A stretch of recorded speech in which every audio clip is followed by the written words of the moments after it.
You're listening to Africa Business Radio, where you get up-to-date insights on the Africa business landscape.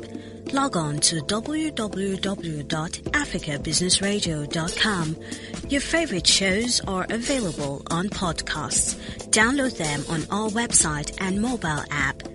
Africa Business Radio, towards a profitable Africa.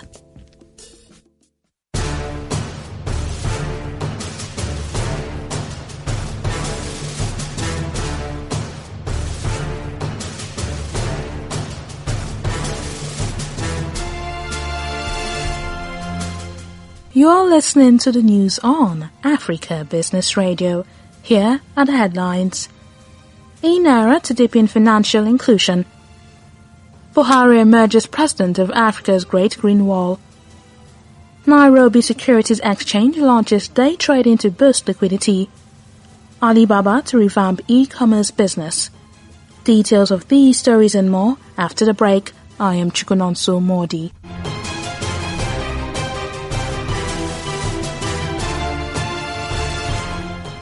The Nigerian National Petroleum Company Limited has put the amount spent on subsidising petrol between January and October 2021 at 1.03 trillion naira.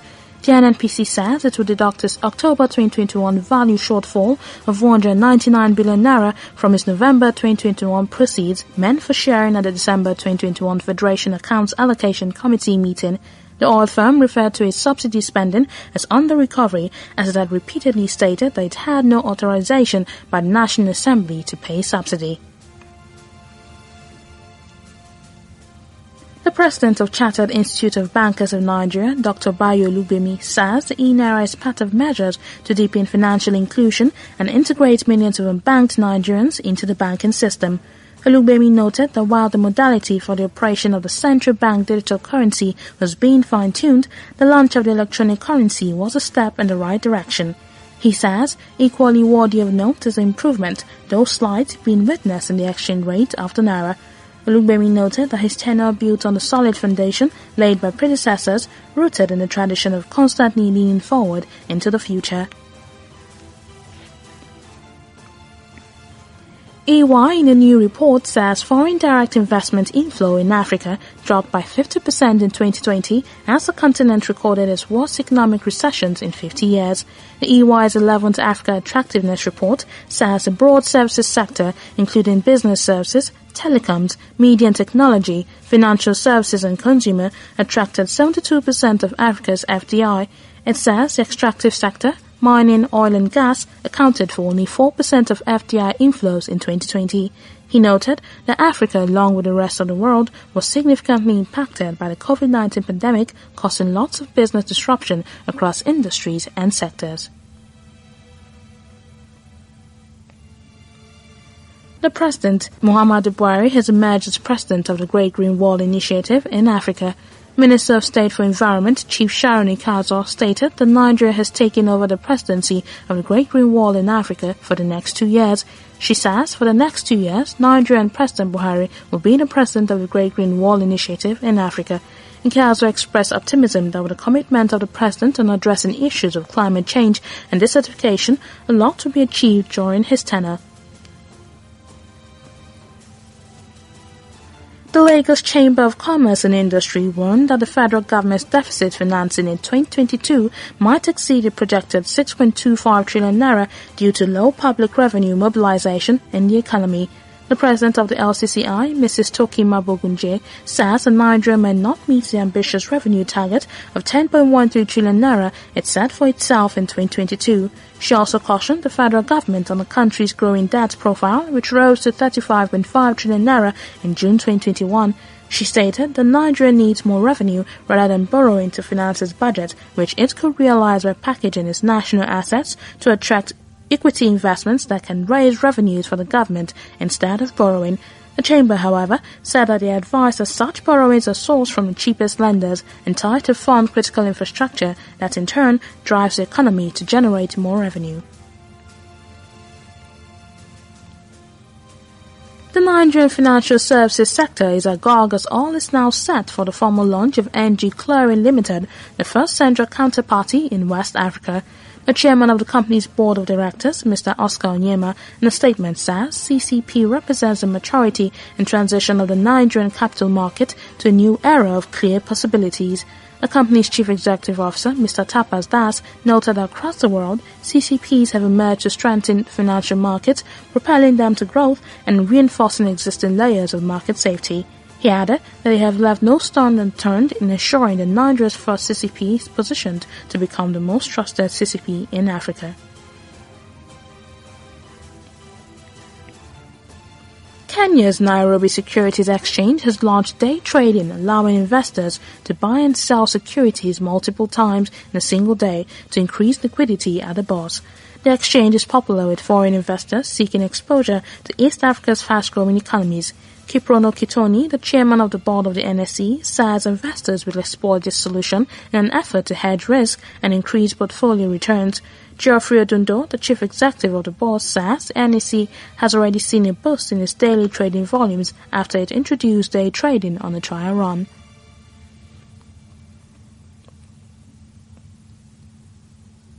The Deputy Minister of Information and Communication Technology, Dungumuzi Puti, has lamented incessant power cuts in Bulilima in Matabele Land South. Puti revealed that the place has gone for almost 2 months without electricity. The Deputy Minister accused some unnamed government agencies of sabotaging the government's programs. He says the Ministry of ICT, Postal and Courier Services serve a government where the principle does not want nonsense but wants hard work. Finance Minister Mtuli Nsube is under attack from almost all line ministries over the inadequate budget allocations for 2022, with the latest assault coming from the Ministry of Primary and Secondary Education. Nsube announced a $927.3 billion budget against a total bid of $2.7 trillion that line ministries had presented in Victoria Falls during a pre-budget seminar. Ministry's Finance Director, Betty Wenjere, says the funds that were allocated can only help them train less teachers than expected. She says the educational budget is not sufficient and only 2,250 teachers will benefit from the CALA training program out of the budget allocated. Minister of Tourism Khalid El Anani discussed with officials of the Spanish Chambers of Trade and Industry as well as officials of major Spanish tourism agents.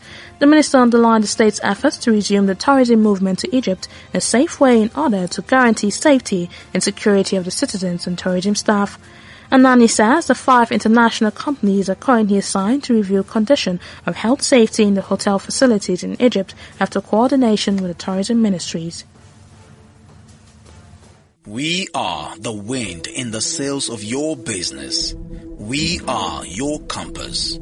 Chart your course towards your targets. Africa Business Radio. Towards a profitable Africa. Chinese ride-hailing giant DiDi Global has announced plans to take its shares off the New York Stock Exchange and move its listing to Hong Kong. The U.S. market watchdog unveiled tough new rules for Chinese firms that list in America. The company says, following careful research, the company will immediately start the listing on the New York Stock Exchange and start preparations for listing in Hong Kong. DiDi says his board had approved the move, adding that the company will organize a shareholders' meeting to vote on the above matter at an appropriate time in the future, following necessary procedures. The RAC Motoring Services Organization says retailers are continuing to put up fuel prices when they should reduce them in line with savings in wholesale oil prices. Oil prices fell by around $10 a barrel last week in response to concerns about the Omicron variant.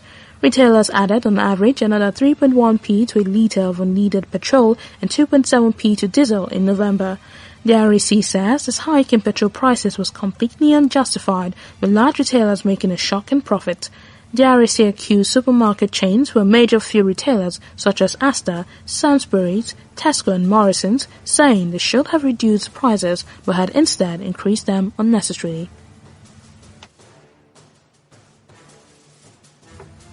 Singapore's central bank urged banks to keep their finances strong and resilient to shocks in case of an abrupt rise in unemployment and business insolvencies due to the COVID-19 pandemic.